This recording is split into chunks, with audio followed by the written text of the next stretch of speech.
Okay, so hello everybody. Thanks for being here today. First of all, we want to introduce ourselves. We come from Barcelona, from the research group Juventic. We have been researching on gender digital divide for the last 10 years. So today we are here to facilitate the discussion about why trainers and educators should be involved in closing the gap, and to discuss briefly its causes and the direction that solutions should take. Okay, let's remember very briefly of what we are talking about. In 2008, in the UK, only 10% of attendants to computer courses in secondary school were women. Meanwhile, in Spain, only 3% women chose technological itineraries in high schools. Also in Spain, in 2008, women were 54% of students in universities, but only 17% of computer students. And this is a generalized trend in all Western countries. To make sure that you see right now to be optimistic about positive social changes undergoing, here is the trend. So, as you can see, as more girls enter the field as users, fewer girls graduate in computing. This phenomena is known as the leaky pipeline. It is important to clarify that this is a symptom of a more wide political question, in fact. The disaffection of many women for the technical field is a more general and more serious problem than a simple economy difficulty. It harms not only companies, but the shape of our society, equality, education, daily life of everybody, including men. But why is this a social problem? Because it generates technological dependence of most women from experts, males most of the time, at work and at home, heightened vulnerability, and its well-known privacy concerns, among others, invisibility on the internet, so everywhere, of the history and achievements of women, exclusion from innovation and technological creation, design and making, exclusion from the future, a future without women, which don't consider their needs and views. This is not a universal problem. As Westerners, we used to think our problems are humanity problems, but it's not the case. In India, the field is even seen as being woman-friendly. Computer science and computing careers are seen as especially suitable and attractive to women. Substantial parental support and even encouragement for this kind of education has been described. In Malaysia, gender ratios in computer science, education, and IT sectors not only are balanced, but sometimes dominated by women. Neither computing nor computer technologies seem associated with specific masculine characteristics. Also, there was not a technological gender divide in the former communist European Eastern countries. There are three possible explanations: ideological, structural, or subjective, for example, gender equality as a value, the provision of childcare facilities, or the state's strong need of an industrial workforce, different restrictions, of course, in choosing a career. And maybe career choice could be directed by more collective values, not by individual preferences. But even in the capitalist Western world, this is a recent trend. Women were also historically protagonists and actors of new technologies, but their key role has been largely neglected in the making of the history of computing. Women were the very first programmers or coders and contributed to the development of some of the critical dimensions of what we regard as computing nowadays. What happened in recent times that changed the trend was a little combination maybe of gender essentialist ideology, so the belief in essential gender differences which shapes expectations, choices and decisions as well as life experiences, self-expressive value systems which emphasize the need to self-realize what you really are and develop your inner truth, feminine or masculine, but not both. And a highly diversified and specialized curricula and job market, which allows expressive choices within gender-labeled occupations. So the problem of our countries is that we have individual choice. Is this really the problem? Yes, but also, as a social psychologist, we can tell you that there is no something like an absolutely free choice. Our individual decisions are largely socially directed decisions, Many things put themselves at work when deciding our career. However, we must also realize that all cultural mandates are not mechanically reproduced by girls and boys, men and women. We are active in its reproduction.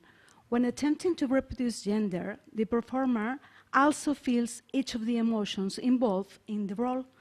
For example, the disaffection that technology arises when there is a glitch and one is enacting a female being.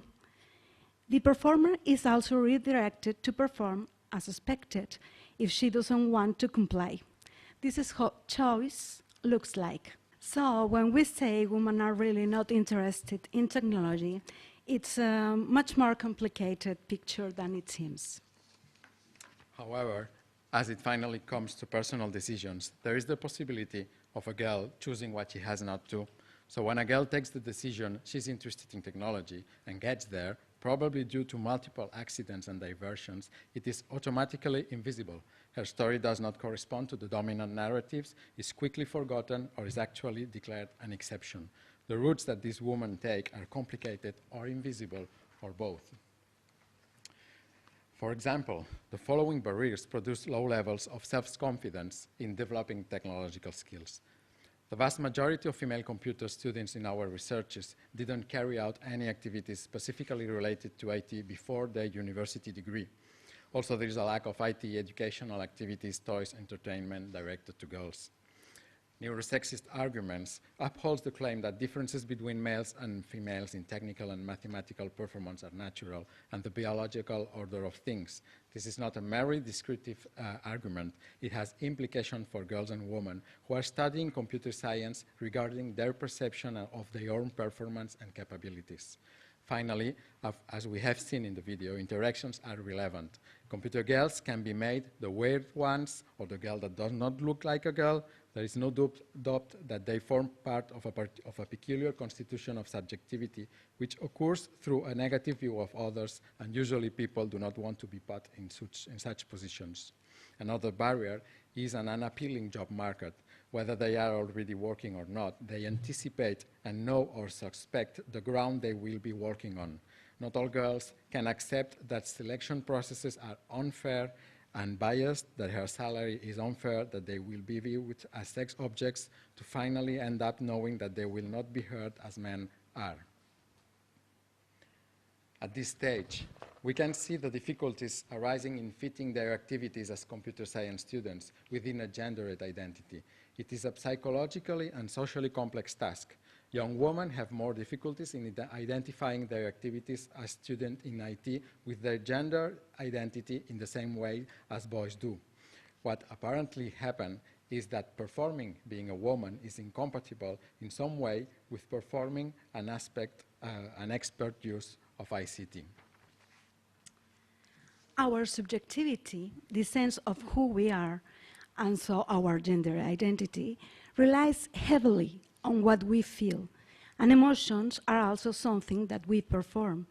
Emotions and feelings are an important part of one's self-impression management resources, functioning as signals about who we are for both others and oneself.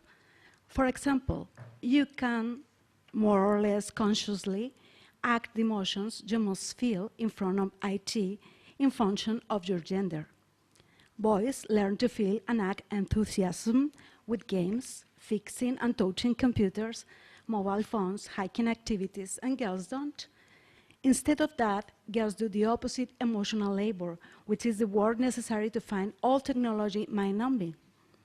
We inhabit a discursive context where the gender binary is considered natural, fixed in stark contrast with technology, which it isn't. And emotions are also considered natural. We take them as a signal about who we are. In an interactional setting where boys and girls confront technology and the emotions they feel, the supposed naturalness of their relation towards technology and so gender itself is reinforced. Despite everything, when women include themselves into computing, their routes toward IIT are not always the same than boys' one. No, they reverse. They show, beside other practices, other relationships with technologies. Exploring these routes, other motivations always appear. For example, this. The drive to making something useful applied for real people with real problems. The will to understand how things work, curiosity. They want to participate in politics, hacking, communities, and diversion routes that end in a computing career through medicine, arts, film animation, chemistry, mathematics, which also told us we use a too narrow definition of computing. But these are invisible routes, not the normalized route signal as a standard, not the pipeline shown before. Of course, there are still some of them, more and more the less, which survive the leaky pipeline, because some woman routes are like masculine ones: passion for computers, falling in love with the machine, hardcore video gaming, coding for the sake of coding. However, these latest routes, despite being a minority, make visible that there are women who come to the world of technology following similar routes to their male counterpart. But this cannot be the only visible routes, as is the case nowadays. If we try to close the gap by promoting a single type of route, claiming this is the correct path because it is that most technologies men undertake, then we are invisibilizing other roads and hampering, therefore, that another woman with other interests, with other ways of being in the world, will be willing to follow computer-related careers.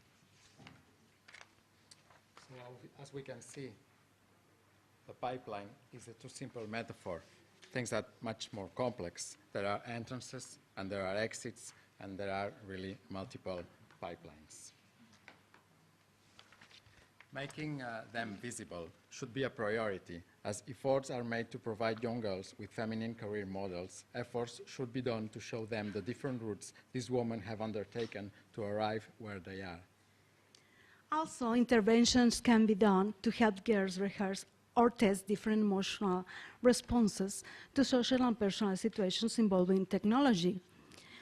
And not only girls, all their environment, of course.